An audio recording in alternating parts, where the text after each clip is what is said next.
Hey, Tequila Mockingbird. So I wanted to talk about our Week 1 matchups. The closest margin of victory was 5 points.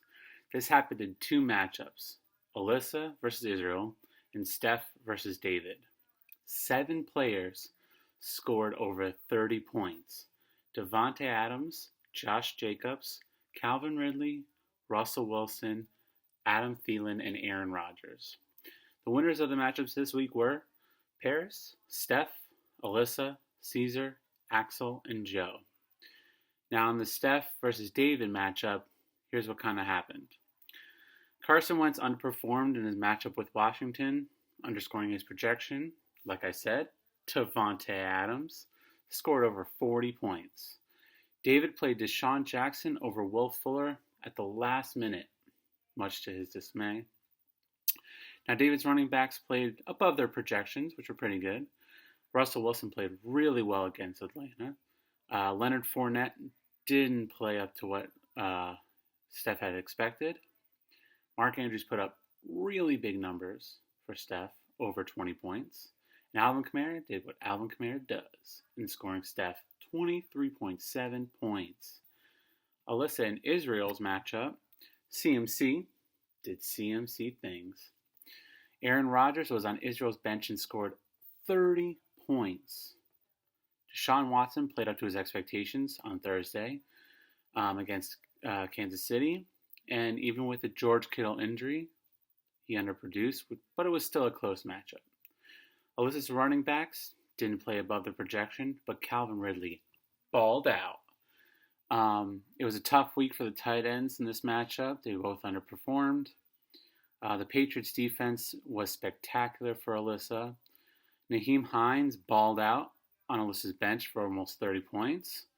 In the Joe versus Payaz matchup, Joe had actually a lot of players in the late games, which can be a little anxious, but it worked out for Joe. Joe's running backs played below expectations. Julio Jones balled out like Julio Jones does. Joe's last-minute switch, where he switched out Melvin Gordon for Bell, kind of hurt. But, you live and you learn, and hopefully Bell's only out for a few more weeks with that hamstring injury. Travis Kelce played really well on Thursday night, along with Pat Mahomes. Payas picked up Boston Scott and started him. Unfortunately, that didn't pan out for Payas, but that's okay. His wide receivers played really well in their matchups, and the Steelers' defense for Payas played really good against the Giants' offense this week. In the James versus Axel matchup, Josh Jacobs balled out for James, scoring 35 points. James' wide receivers didn't pan out as he would have liked. Sorry to hear about Michael Thomas, James. We'll see. See what happens. But Josh Allen took advantage of that Jets D and scored almost 30 points for you. Robbie Anderson played really well, but was on your bench. For Axel, Raheem Mostert played really well against the Arizona D. Sammy Watkins on the bench for 21 points. Mahomes was Patrick Mahomes on Thursday. He did things he should have done. Mark Ingram had a favorable matchup against Cleveland, but it just didn't work out for him.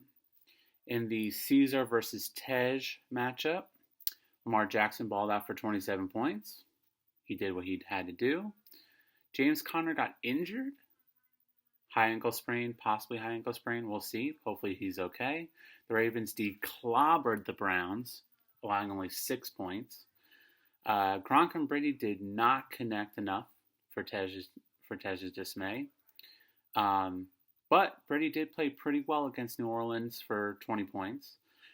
Adam Thielen, one of those 30-point scorers, played really well against the Green Bay D. Caesar's running backs were tough this week. Hopefully Miles Sanders can come back soon from that injury. And Devontae Parker had a tough matchup and got injured against New England.